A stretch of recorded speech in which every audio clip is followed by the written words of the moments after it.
Yeah, Zeros were really good, but they had some weak spots, of course. Part of it's just a design philosophy. They were um, they were designed for long range operations, so that they wanted to shed any extra weight. So the idea of self-sealing tanks, which Japan knew the technology, just never bothered to implement it.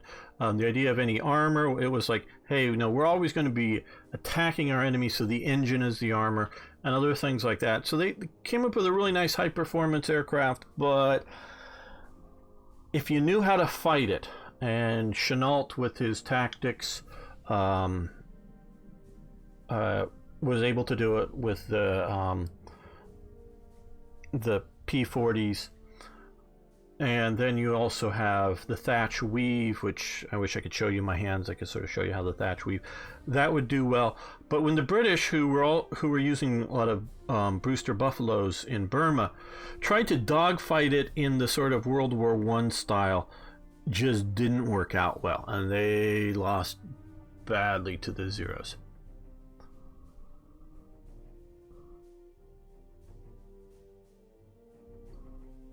Yeah. Well, I don't know about the weakness of the engines, exactly what you're saying, because they were fairly powerful, fairly speedy. It's just, you know, not perfect. But you always have to, with Japan, you always have to remember they are, how do I put this? Dealing with limited production capabilities. They just aren't. I just don't want to go near that super anti-aircraft gun, and we're doing just fine holding here. Once we take that town, we basically cut off their supplies to everything else. Okay, oh, we can come up to here and shoot at this guy.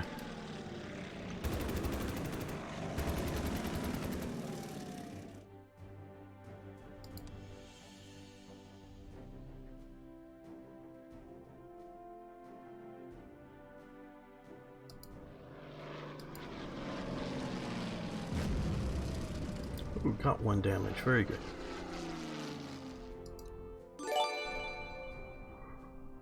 Hey, thanks for subscribing. We really do appreciate that here.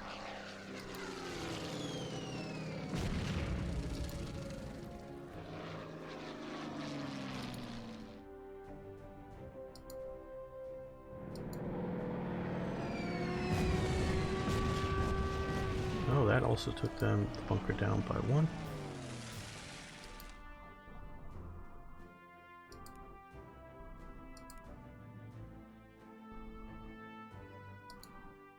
Getting low on reinforcement points, so I don't want to waste them on units that it's not critical with. Now you're fairly weak. Let's head you back.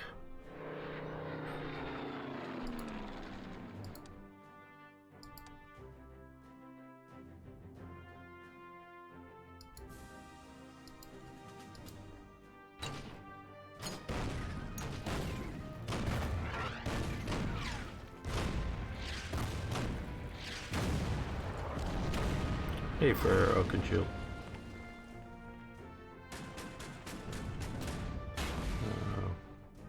Not the smartest place to leave you, oh well.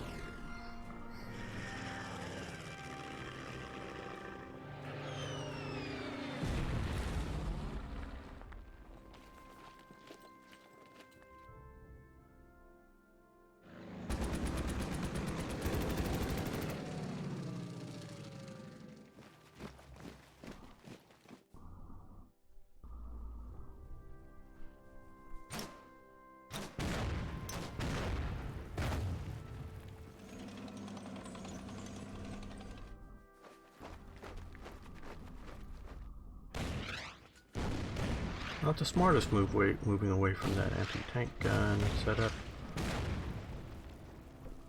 Okay, well, we've got 20 the 35 units that we need to destroy destroyed.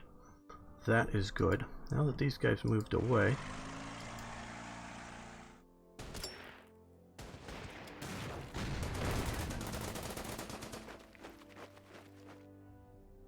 No, we don't really want to move further away than that.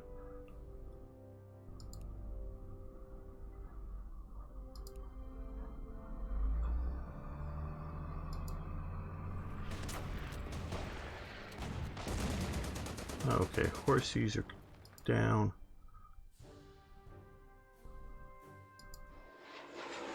Oh, that was a mistake. Should have gone after the other guy.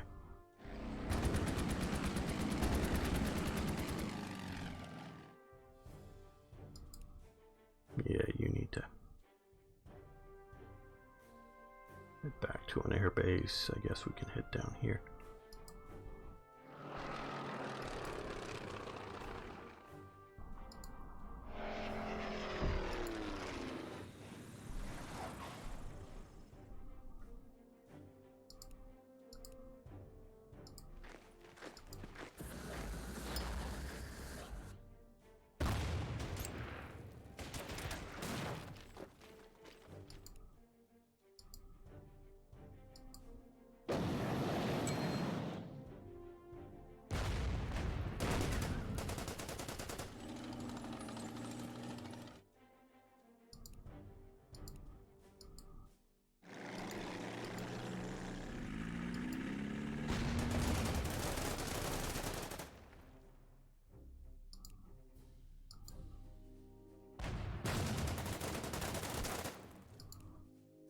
I should have attacked. Well, no, we'll take it this turn. No Moon Han is in our hands after you were able to outflank the enemy and took No Moon Han. Our center forces are ordered into the offensive. Okay, so we now have... Okay, maybe it's next turn. We'll get those freed up.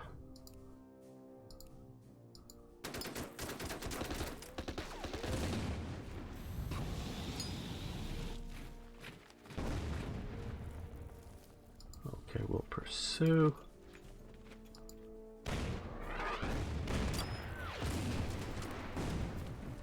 And we'll pursue.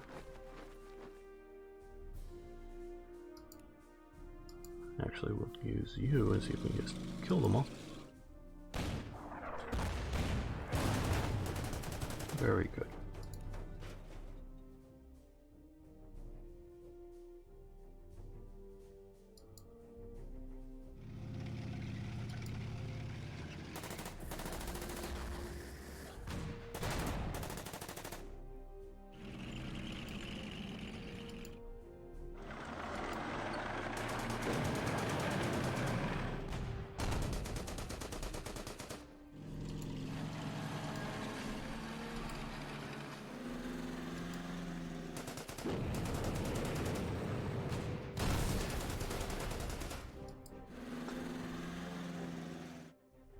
Rich had Spitfires, example defending Singapore sky, and the Legend Zero would become 0. It definitely would have helped. I think, did they have Hawker Hurricanes in the theater? I'm not sure. Oh man. I think all the Spitfires were, you know, purely in Britain at that time, or maybe some out in North Africa. I think there were Brewster Buffaloes in crates that had yet to be assembled, captured at Singapore by the Japanese. Yeah,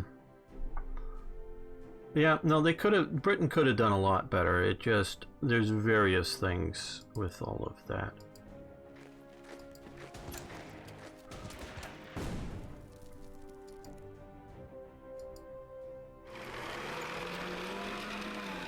Kill this airbase up here. Okay, well, let's move you down here. Oh yeah, fire at them.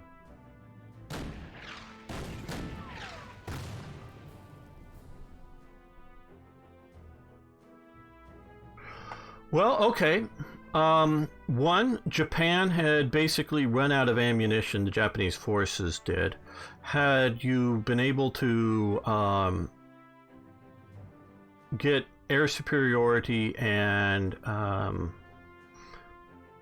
hit the Japanese forces as they were moving along the the roads down Malaya Peninsula. You could have slowed them up. You could have done a lot more air attacks. It could have been a different situation. That alone wouldn't have meant winning or losing. I will agree to that. But there's more to it than just that. Okay, that was maybe not the best thing. We'll reinforce there.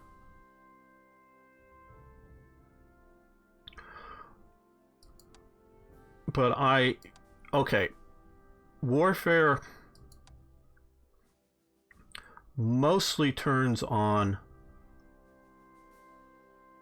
get a little close to that. Anti-air, looking for safe targets. Well, no, we're just gonna, yep, I see you there.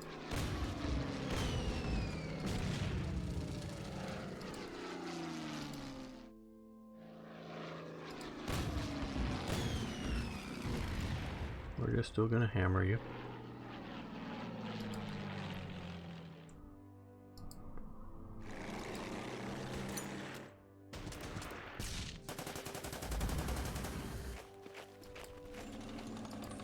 You still have any movement? No. Okay, we've almost got the gap closed. We functionally do, but not quite. You know, warfare happens. And this goes back to Sims and Singapore. He was defeated before the Japanese got to the outskirts of Singapore Island. Securing some of the water supply and things definitely put the nail in the coffin. But he was defeated before that happened. But like I'm saying, Japan was functionally out of the Japanese forces were functionally out of ammunition when they were on the outskirts of Singapore, and the Japanese or the Singapore military garrisons in there had been a couple of fresh divisions just landed recently in there, and so they weren't necessarily battle hardened or whatever. But had they done any sort of offensive on Singapore out there, the Japanese would have been in a world of hurt, and that counteroffensive would have been a reasonable success. I'm not saying it would have captured all of the Japanese or won the whole Malaya campaign. It may have, but it would have at least pushed them out of the immediate region of Singapore and shown the commander, Garrison Sims, that you don't need to surrender right now. And if you had the some better air power, that would limit Japan's ability to resupply, because Japan isn't going to send in supply ships into an area that it doesn't have air superiority. So, you know, it's what's going on in the commander's mind, not as necessarily the reality on the ground. And so that, excuse me, so that is why Sims lost that, because he was already beaten by all of his stop forces. Kept getting cut off, and they had to fall back by going around them through the jungle. And so he just lost it as a commander. So he was just out of capability. So, you know, air power and other things can change that situation, that perception of what is happening.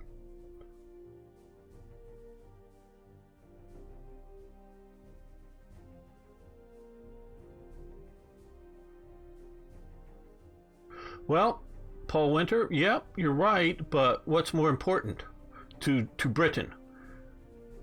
I think the most important thing was to keep the Soviet Union in the fight, because so long as the Soviet Union was in the fight, Britain could survive. And of course, Churchill thought Singapore was sort of, the Gibraltar of the East. He was wrong about that, but he thought they were. Yeah, they had problems. They were green, absolutely. But I'm just saying, it's just in a breakout attempt, the Japanese just couldn't have received it. I don't know what they would have done. I don't know whether they would have gone to bayonet fighting, but they were literally just really running out of both like artillery ammo as well as just small arms ammo. And there was, you know, any dedicated push would have done it, would have pushed them off. And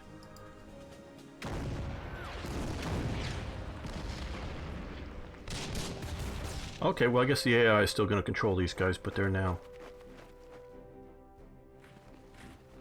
going on the offensive. Thought we might have controlled them, but guess not.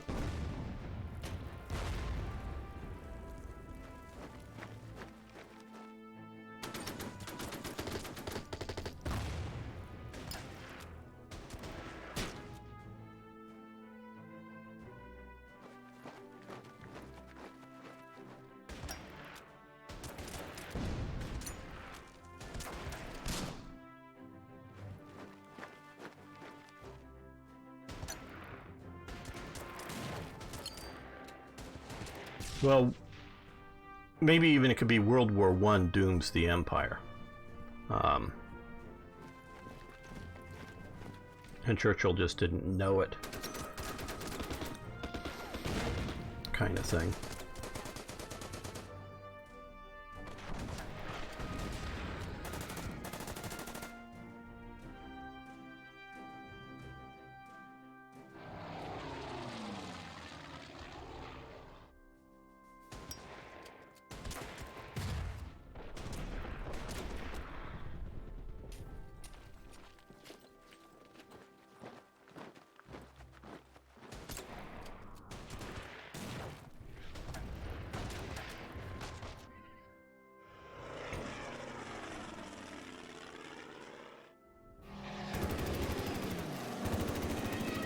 Ouch!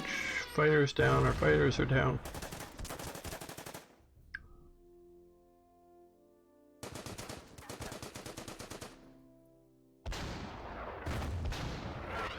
Yeah.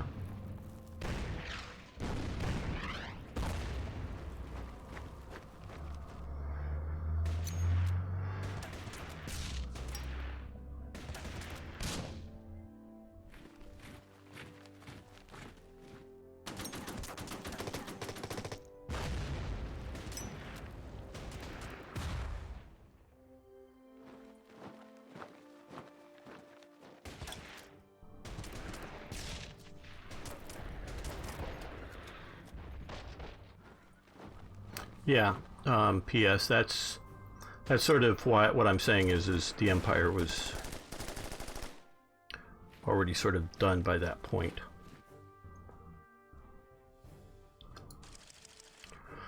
Breakout attempt. Cut off from the main sources of supply. Japanese forces start a last-ditch attempt to reestablish coherent defensive line around Nomonhan. Okay, well, let's see. Okay, air ace. The intense air battles. One of our fighter pilots is successful enough to join a prestigious club of air aces. Okay, so we now have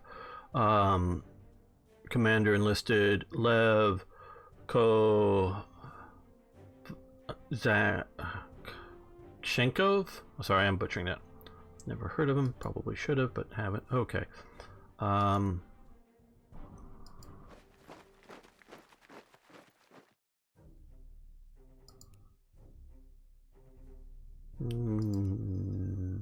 don't know if we need to push there.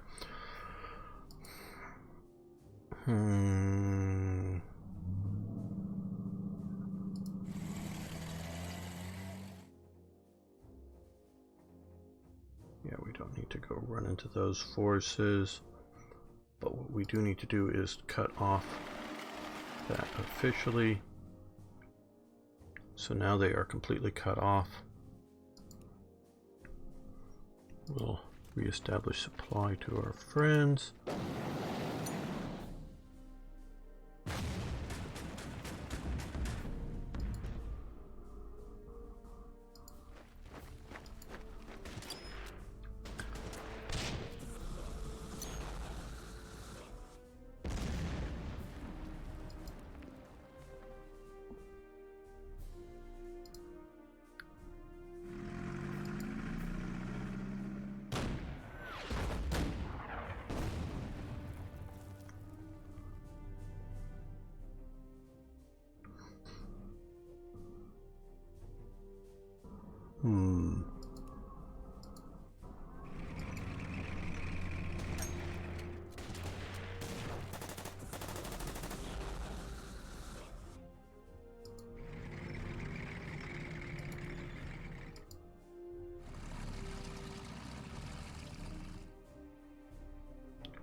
These are our dive bombers. Where do we want to send them? Over here, I guess. Maybe we should have still pounded him. Oh, I don't know.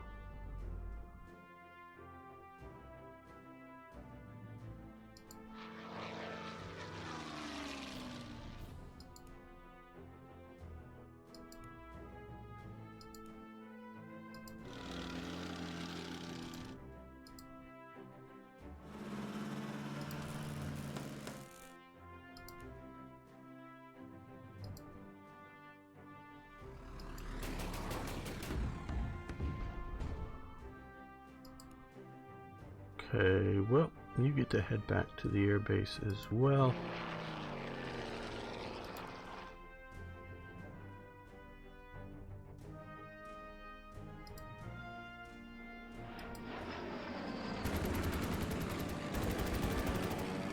And another fighter down. Oh, I should have moved him after that. Base up there.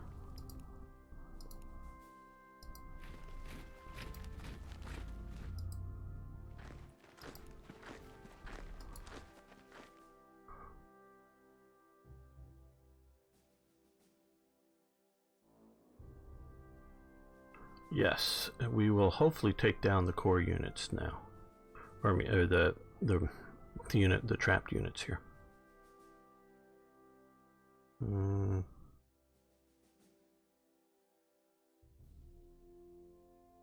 Don't really know how I should use these at this point.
That's our reconnaissance.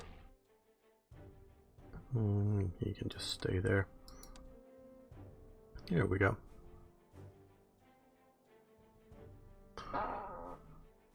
Yeah, I could.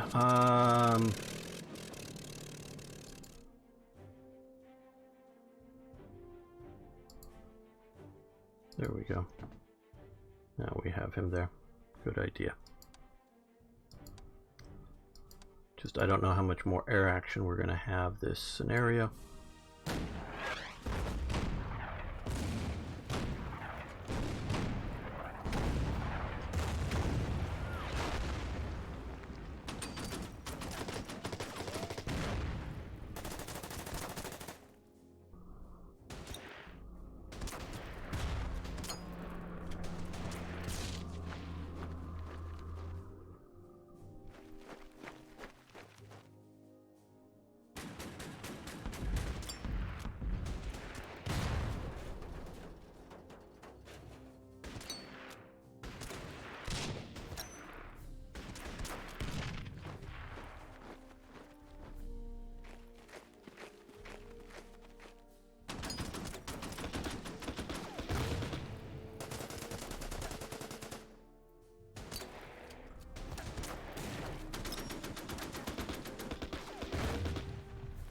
Why didn't you break out before attacking?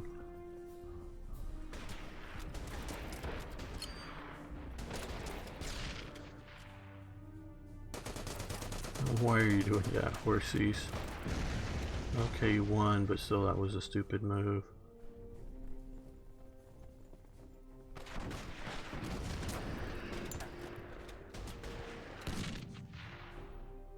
You're not like horses, AI?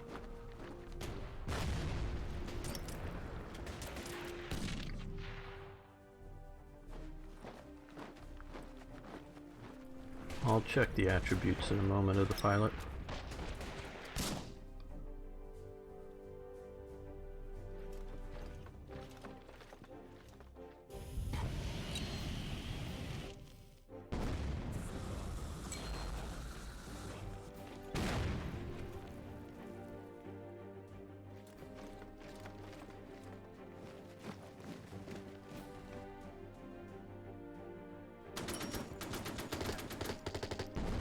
Ouch.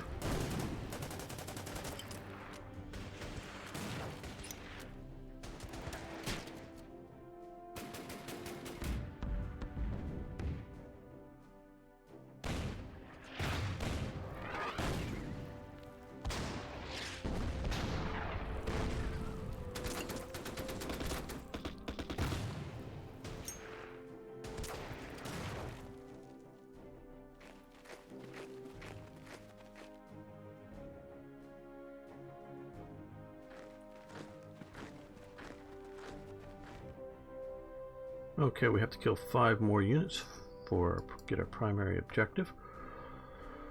Well, to that end,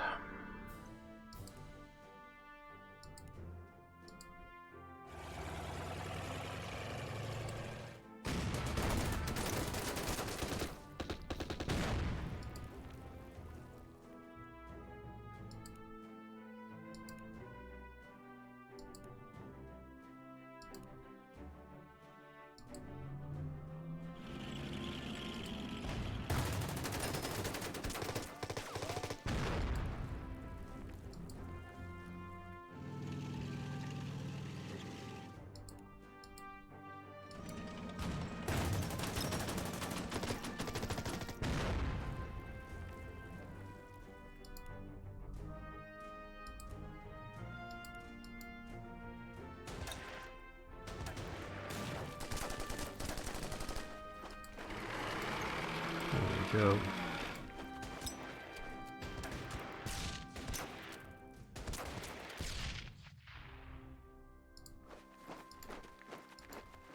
Cut the anti-air unit off. Well.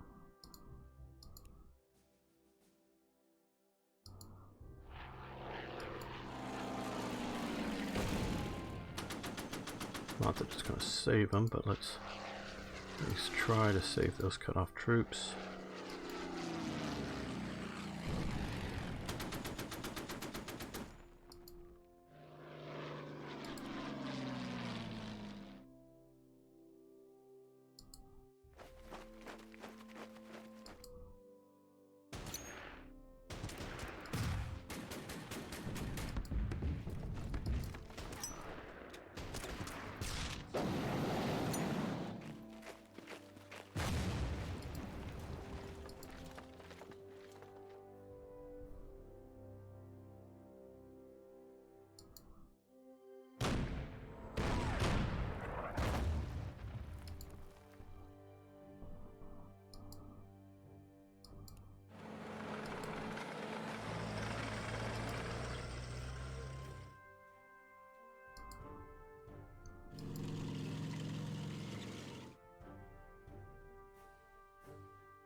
as to the pilot, okay, against air attacks against small +1, air attacks against large +2, I gather. So so there's his attributes. Okay, and we're running out of fuel, so head back to base.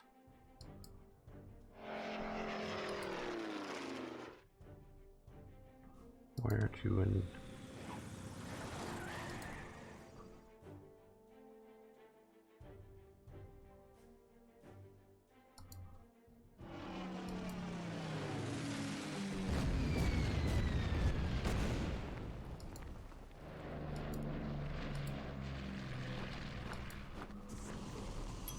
Well, that'll at least give them a better supply.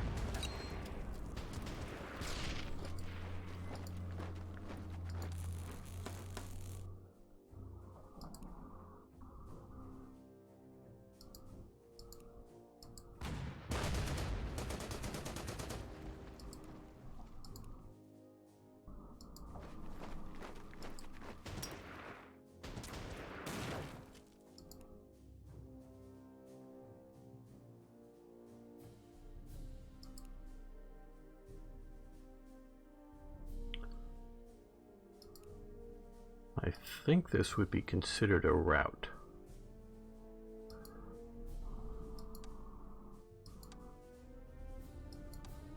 Not that it didn't cost anything, obviously. There was casualties, there were losses.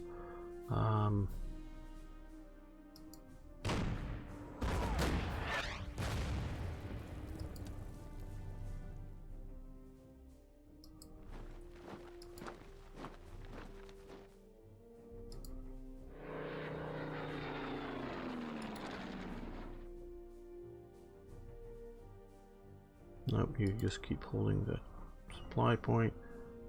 You can fly up here. Okay, another anti-aircraft gun and air base.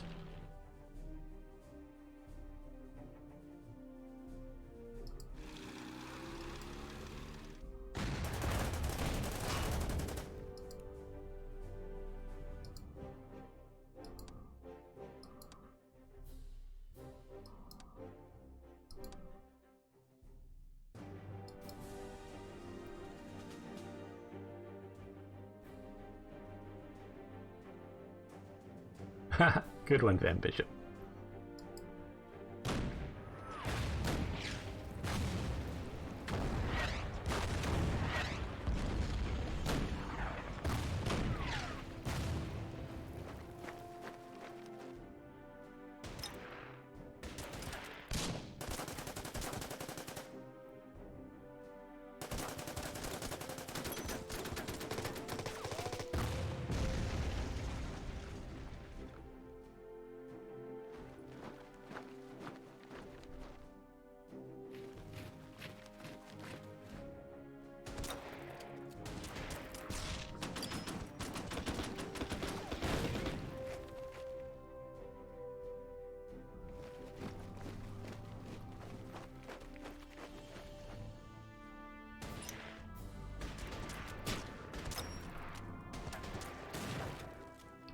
Boom.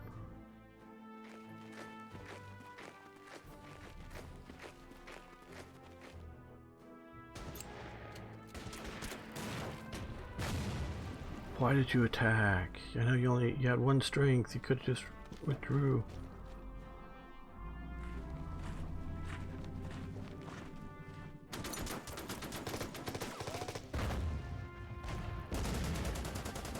We're winning. We're not like the Japanese. It's not like we have to attack or we're done for.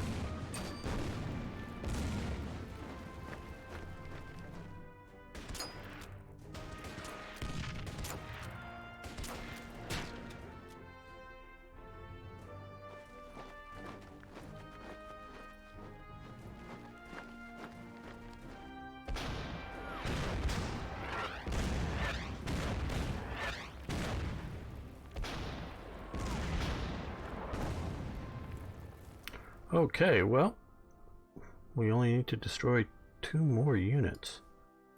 Let's see how well we can do this. You take that. You secure that.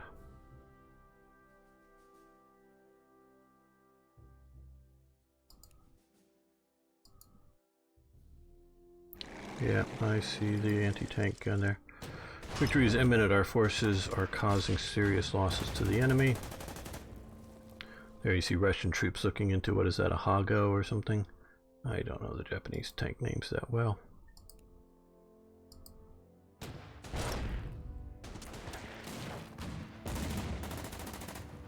There we go.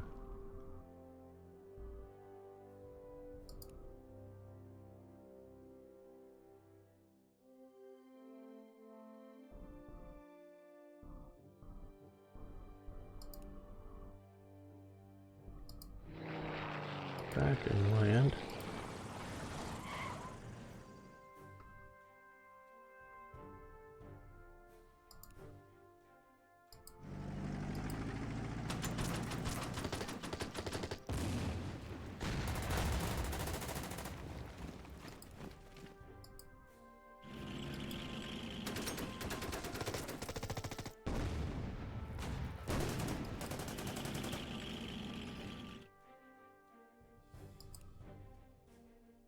I don't think we'll get to the other base there. Don't need to go near the anti-aircraft gun.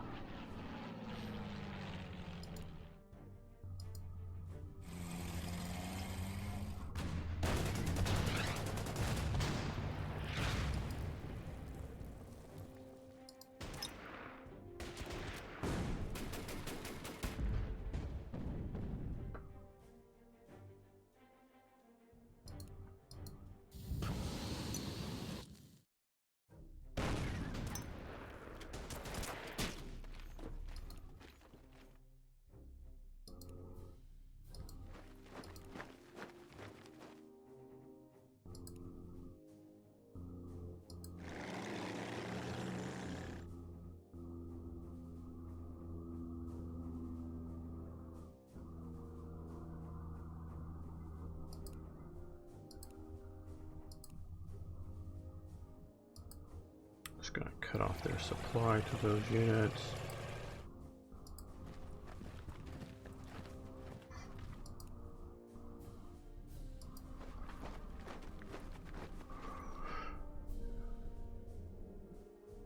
Yeah, I don't know if it counts or not for sure. I'm guessing it does, but I don't know. I don't even know if I should bother. No, I shouldn't really. Yeah, okay, we could do that without getting hit by anti-aircraft fire.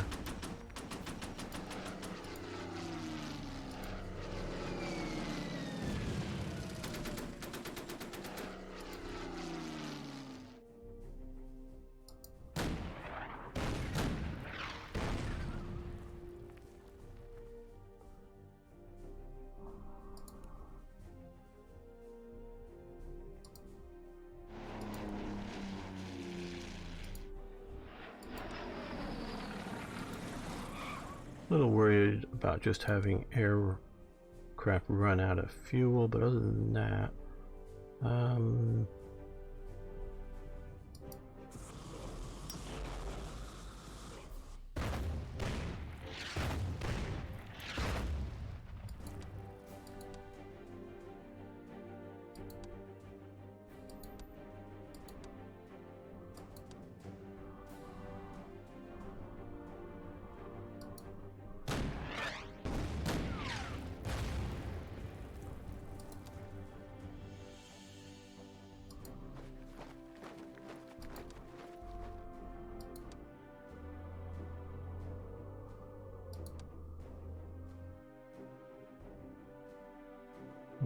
okay, I think we will end the turn here.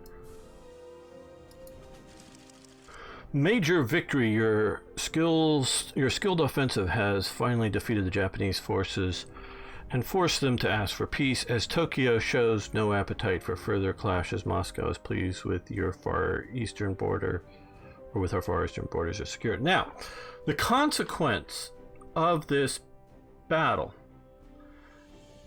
is that Stalin feels, that, like I talked about earlier, the Kuomintang in Manchukuo is sort of an independent force, not necessarily responding to orders from Tokyo, or following, or just doing its own thing at times. Not like they've told them not to do something; they're just doing things. But Japan does sort of put the foot down and going, "Hey, after this loss, you've got to stop this. We're settling the border dispute," and sets that up. That gives Stalin the confidence that the Far East is secure to set up with the Molotov-Ribbentrop Pact and to go after Poland next. So he's no longer worried about his Far East. He's now looking to move west. And that is one of the consequences. Now, I'm not saying to the extent that Stalin wouldn't have signed the Molotov-Ribbentrop Pact without this victory. And had this been a complete total disaster, he probably wouldn't have. Because it could lead to, because remember, Poland is allied with Britain and France. It could lead to war with them. And if you already have functionally war with Japan, you're now fighting a two-front war. Not just with Poland, but with the Western Allies. But if it had just sort of been a stalemate, I could still see Stalin going ahead with the Molotov-Ribbentrop Pact. Thank you for the congratulations. I do appreciate it. Flag says for heroic victory against Japanese samurai. Thank you, Firefly Boy. I did not know that. Very cool.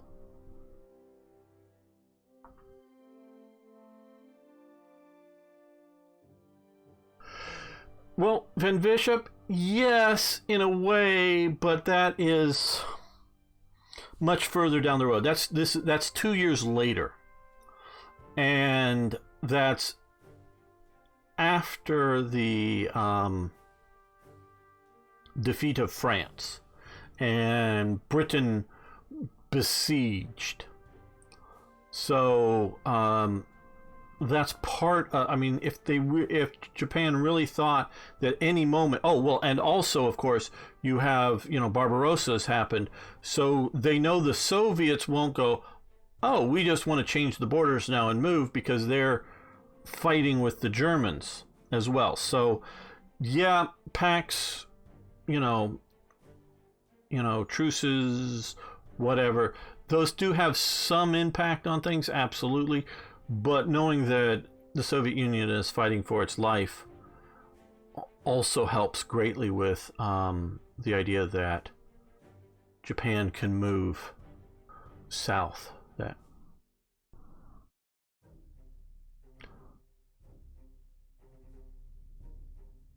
like a unit citation. Yeah, I don't know about that. It could be, or it could just be some local thing made up. I don't know how the Soviets dealt with all of that.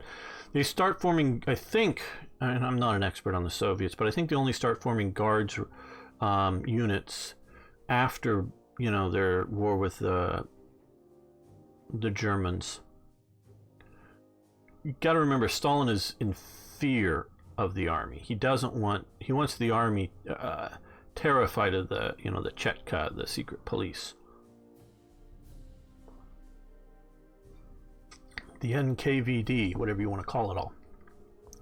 So, whether that's just a celebratory thing or something that's more like a British or an American battle ribbon type thing. Okay, no, we don't need to save the replay. Okay, now, well, since we have time, let's look at this. Next scenario. So now, after we've done the first three missions in the east, we jump to Europe, and excuse me, we look at Poland. Tensions have been rising after Germany has begun to rearm and demand various territorial concessions from its neighbors. On September 1st, German forces openly invaded Poland, with France and Britain allied to the Poles.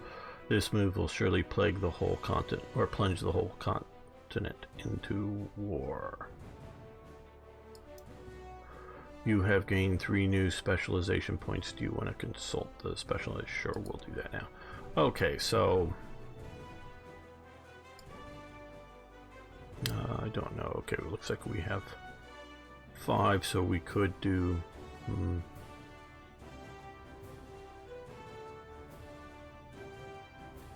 more experience, fighter school.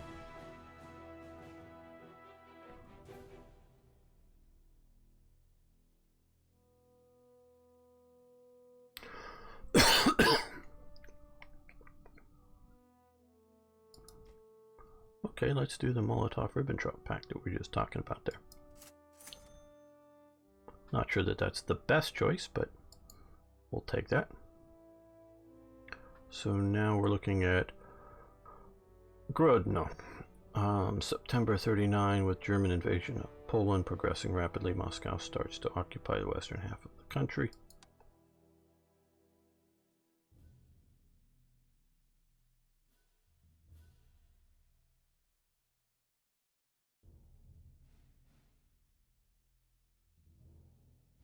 Thanks for the information, Firefly Boy.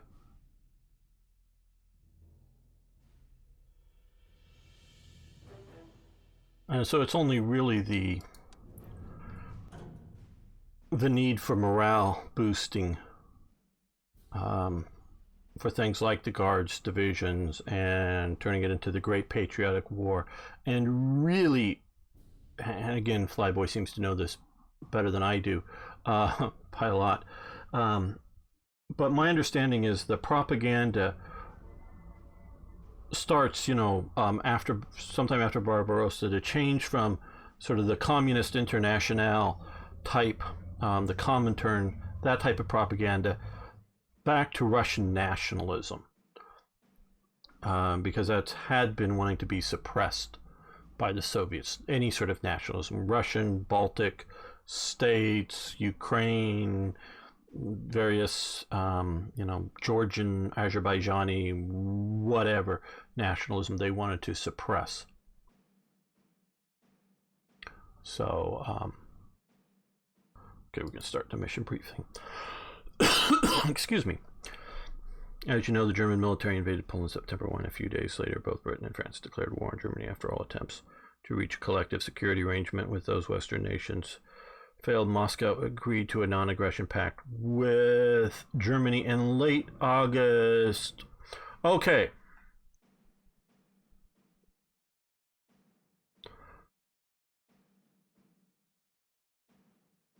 I'm thinking how I should say this. I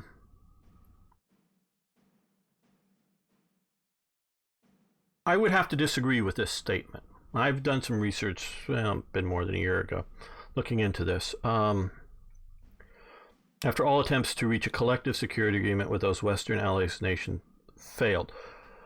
No. Britain led a Franco-British, they were both French and British, primarily military figures, had traveled to the Soviet Union before the Ribbentrop-Molotov Pact was signed, basically simultaneous while Ribbentrop and Molotov were negotiating. I think it was a British admiral who was leading the team. Boy, I didn't expect this, so I haven't looked this back up again. Dealt with some other Soviet foreign minister types. Not the foreign minister, but other ones. And they were trying to negotiate a collective security agreement with the Soviet Union. Were willing to give much there. But the one thing they weren't willing to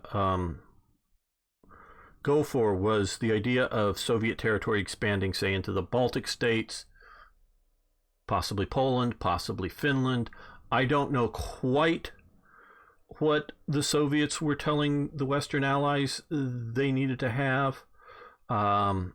but the Western Allies were trying to negotiate with the Soviet Union. This was happening simultaneously, and they didn't, to my best of my knowledge, didn't know the Molotov-Ribbentrop negotiations were going on. But since Hitler was willing to give them a free hand in Finland, Estonia, and Latvia, and the eastern roughly half of Poland, Lithuania was going to be in the German sphere of influence. Since Hitler was willing to give them that, Stalin took Hitler's offer, Hitler's bid, if you will, instead of the Western Allies. Now,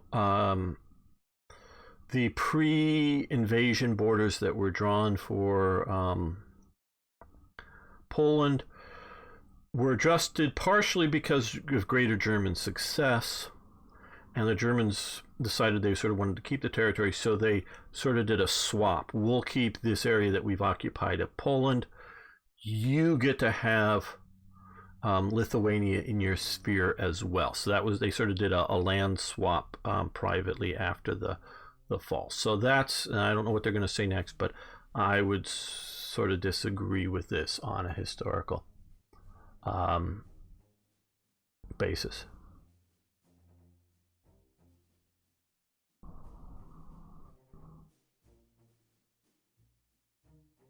I don't know about Romania as well. I don't know. I'm not saying you're wrong on that. And I know they ended up taking some territory.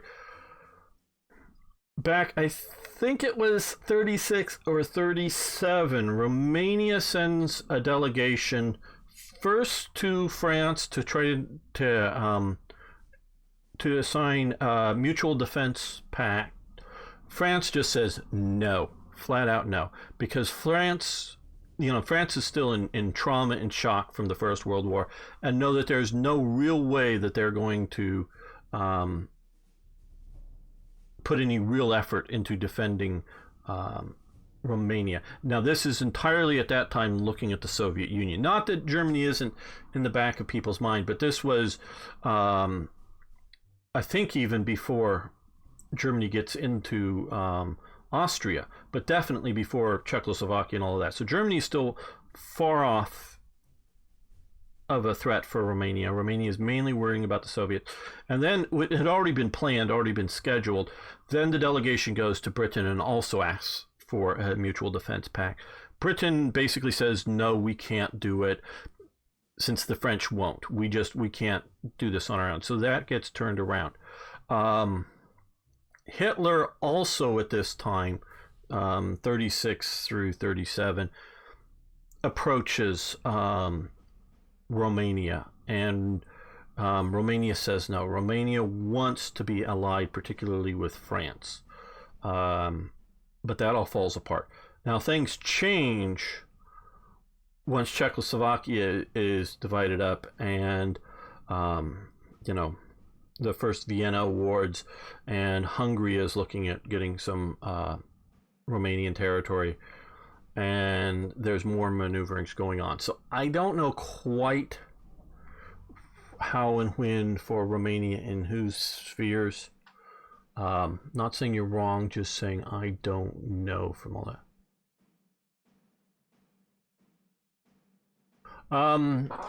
Hello, Romka. Well, you see, there was a problem. Why Poland wouldn't allow passage of Soviet troops to Czechoslovakia, because they wanted part of Czechoslovakia. So they were like, yeah, great. We're going to take, and I forget the name of it, it's a little corner of Czechoslovakia. We're going to take this. This was a region that was predominantly Polish. We want this territory. Who cares about collective security agreement? So they actually sided with Germany in carving up Czechoslovakia. And while they were pushing to get the Sudeten land, Germany had already started pushing for the Danzig corridor. That has already been ongoing. So Germany's already pushing for demands of territory, or early stages it's demands of more transit rights and other things. So Poland's already being pushed on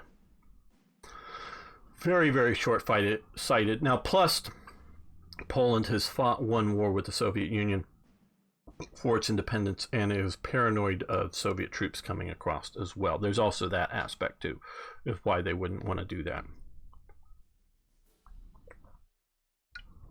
Since Poland is now on the verge of collapse due to the invasion, we aim to secure the areas under Polish control since the Polish-Soviet War of 1920 to deflect a diplomatic backlash.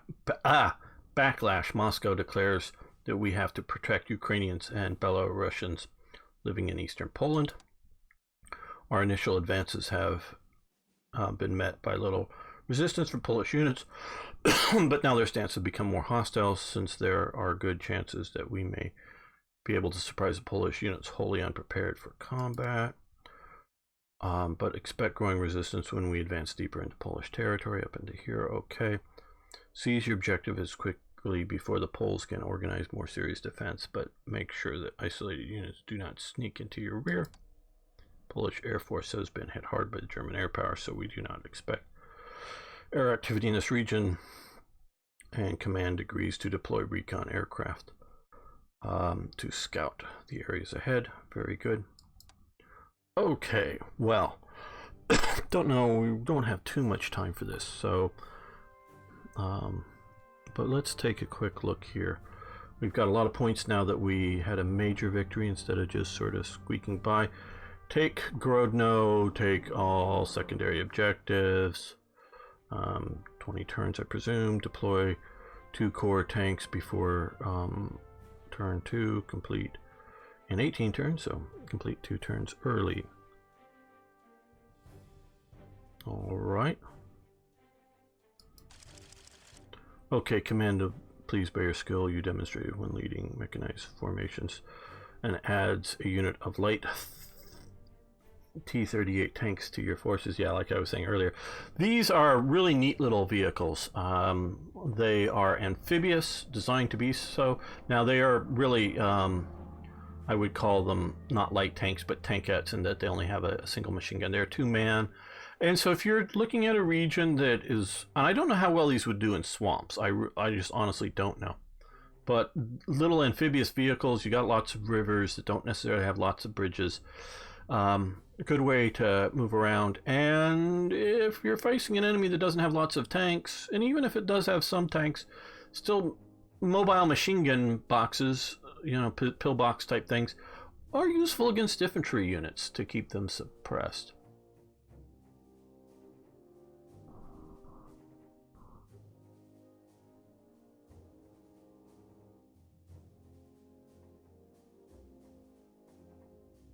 Primary objectives, take all secondary. Yeah, I sort of felt the same about that.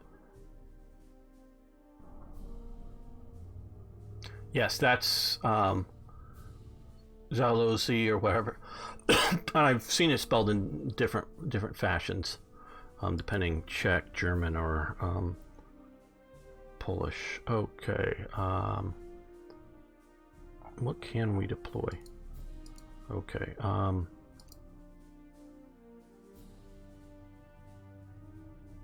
Well, so we're looking at down here is going to be our main thrust, a little bit to the north.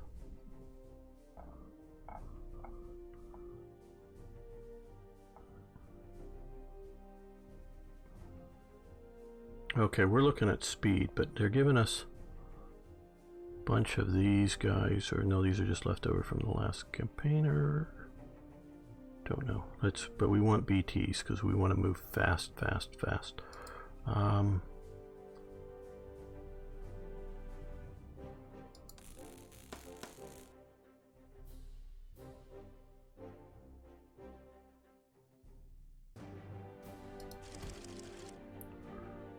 With enough tank units ready for combat, we should be able to conclude this operation swiftly. Well, good.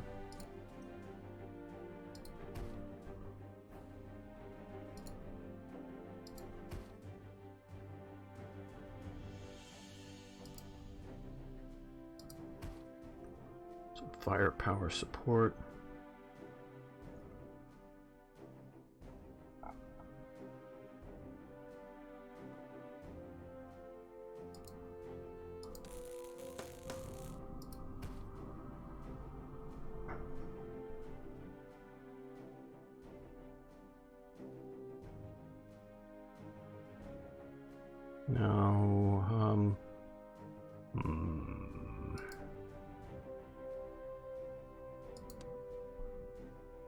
Okay, I can't purchase transport for this. Okay.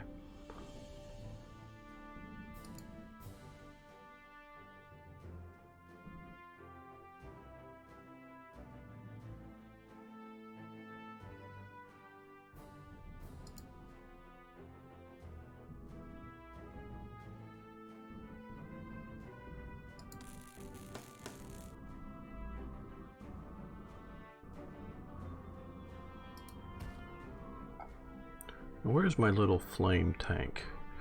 Here, oh, okay, we got 2 of these. Okay. Down there.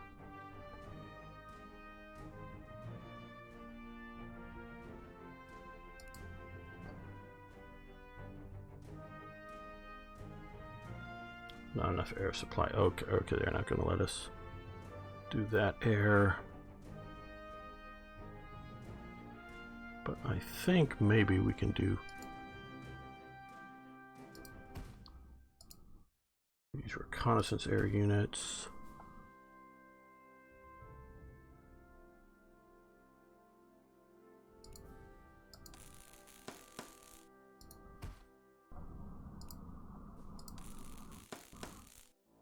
Oh, no, we can't deploy anymore. It doesn't look like.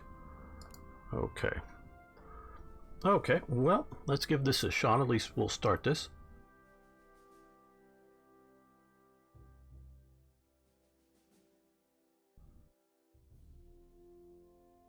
Yes, you're very right, Paul Winter, about that. Polish-Czech relations. It was not a healthy thing. It was a very short-sighted thing. Okay. Realize that this is still a beta test version I'm playing, so I know if you noticed before we didn't have a photo, so take that as you know, one of the other things. So presumably we'll have a picture of Soviet supply or something. Due to our fast advanced logistics, units have trouble keeping up. Secure more supply quickly. Include the operation. Okay. Okay, well, no, let's start with our aerial reconnaissance. I see that they have the what looks to be an anti-aircraft gun there, but we'll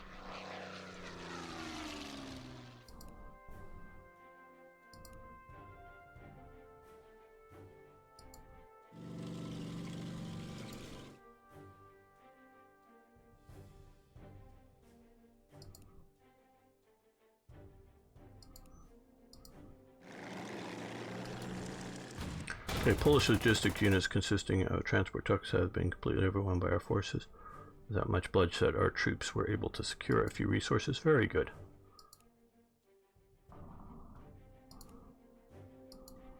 Nope. Good thing we moved them up here. We spotted some Polish infantry. Instead of thinking we were going to just run past them.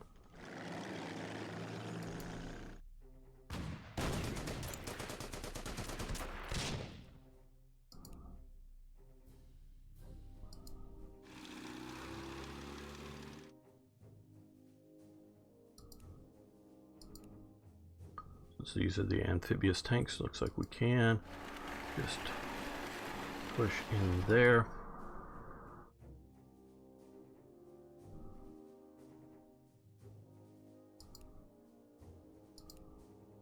We'll move the heavy infantry up. Speed of advance has taken the Polish by surprise, and AA unit caught unprepared. No choice but to surrender. Okay, very good. And yes, there. Okay, anti-tank guns. Oops, well, good thing we found them with our reconnaissance and not our...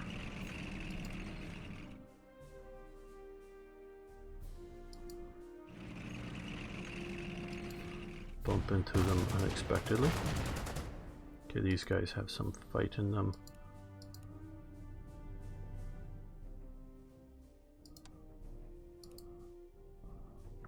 Can we deploy any more forces? No, it doesn't look like it. Just checking. Oh, cancel. Okay, that's all we can supply currently, I gather.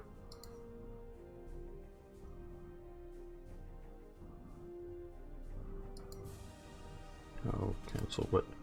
Oh, him. Anybody else that we want to move? Oh, we could fire there. Okay.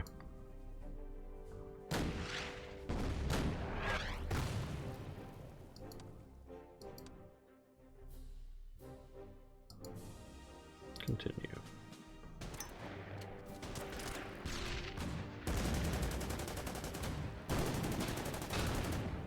Ouch.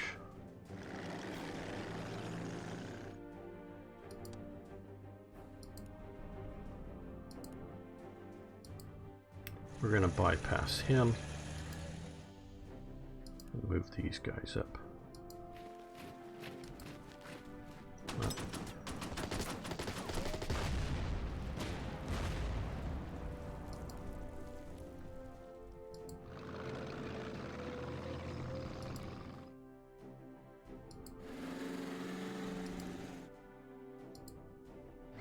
Uh-oh, bumped into some infantry, damn.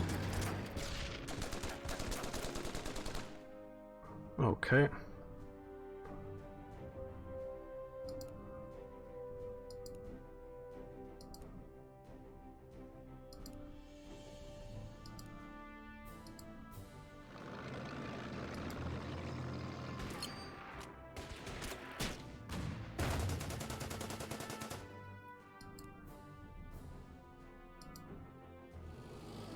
Well, it looks like that may be open. Nope, they didn't. They were heading into town. Remember that, guys. These towns have infantry in them. And if you don't get a good, clear look at it. Yeah, maybe I should have been. Reconnaissance flying out a bit more.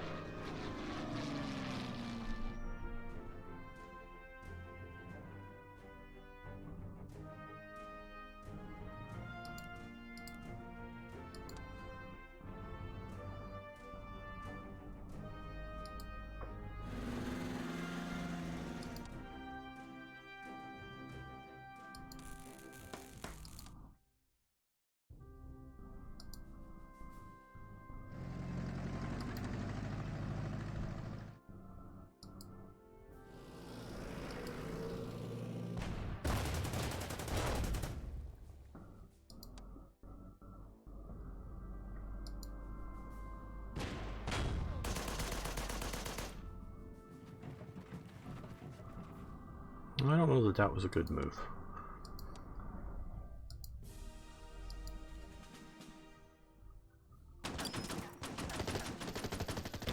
Yeah, that's...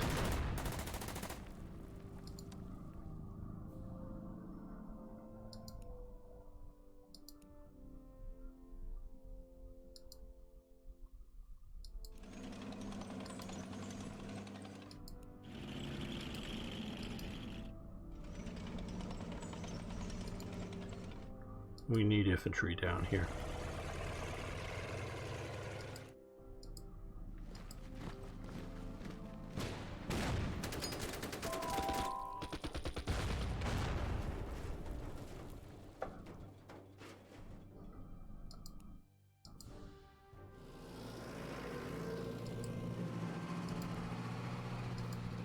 Get out of the river, should have moved before.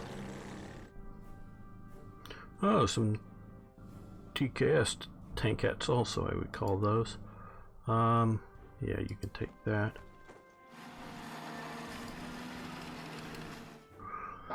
Oh, hey Rick.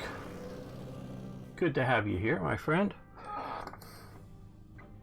How far do we want to push this? We've got these guys coming to protect there. We're supposed to get Grodno, so yeah, let's see if we can run. Oh, we ran into somebody. Them? Okay, they have a zone of control or something that...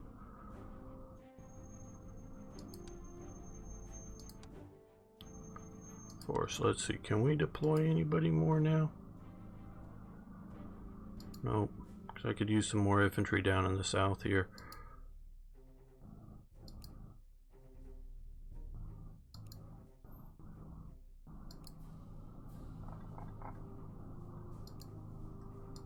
Okay, well.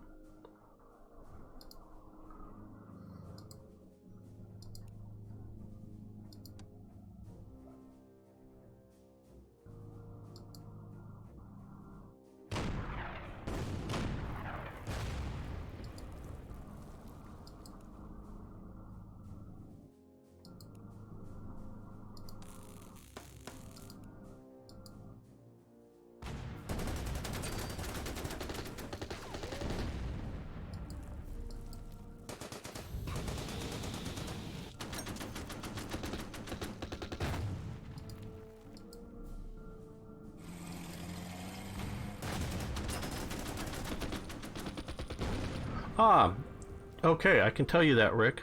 What you need to do is on your aircraft here. This is a reconnaissance aircraft, so it has unlimited. But you'll see the number 9 is your strength unit. Right next to that, where there's a little bar on this one, there'll be another number. And that one will tell you how many turns left that you have fuel for. So, like I say, these are reconnaissance aircraft, so they're unlimited fuel. But they'll normally be right where my the little sort of square thing going in and out. There'll be another number, and that will give you your fuel gauge. It's just in the number of turns. And you can fly the full distance of your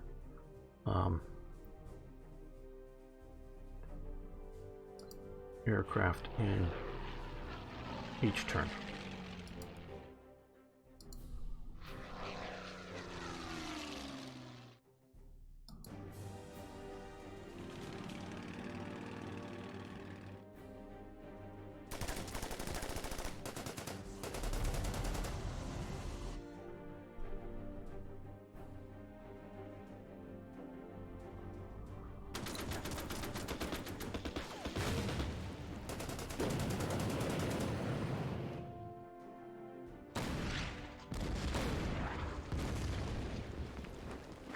And yes, they got cut off. Okay.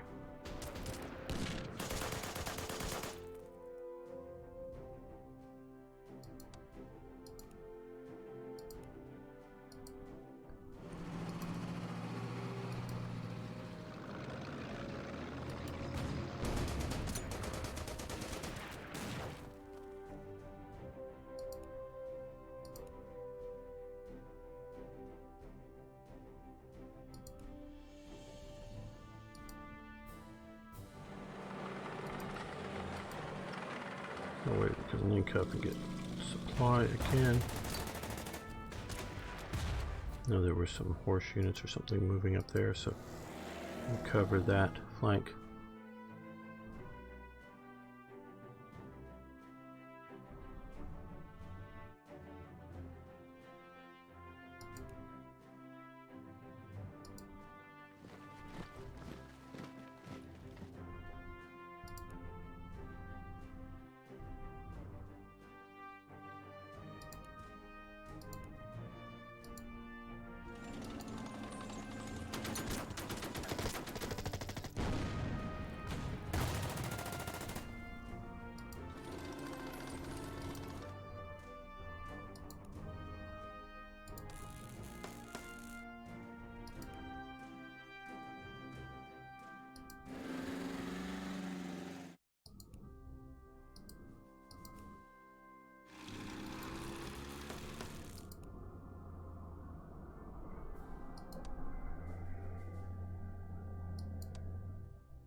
Yeah, there's the horse unit up there.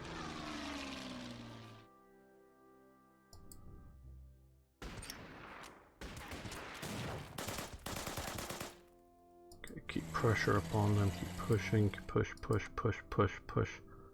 Yeah, why not?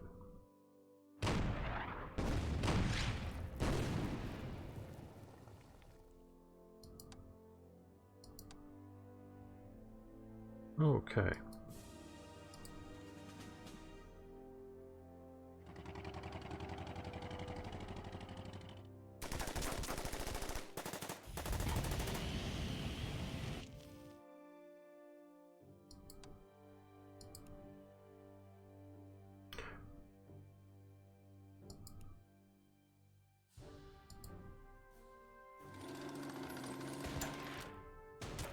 I need to do better reconnaissance.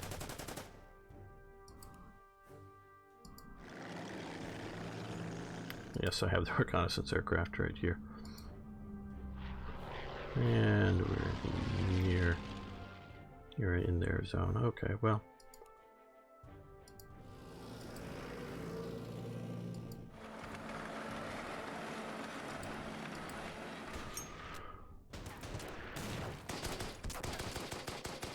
Yep, keep pushing so they don't just turn around on us.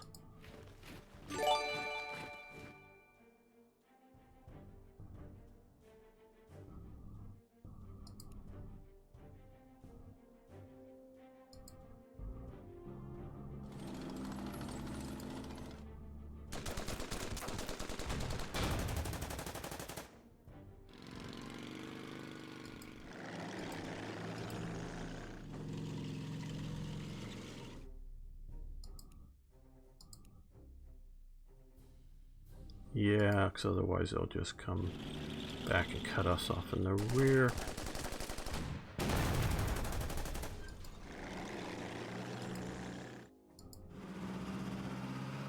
And I can come up there. Okay, well, we've now run out of time. I do so enjoy playing this. So this is the first real look at the new Red Star DLC for Order of Battle. Coming soon. The Slitherine channel said don't expect it to be months, but so I'm guessing, well, less than 2 months or something. But yeah, so be ready to order this if this is something you want to see, sort of a different view of World War II in Soviets' early action from 1938 to 41. It does not include, you know, Barbarossa and the German attack on that. It stops before then. So check it out when it's out. Thanks so much for watching.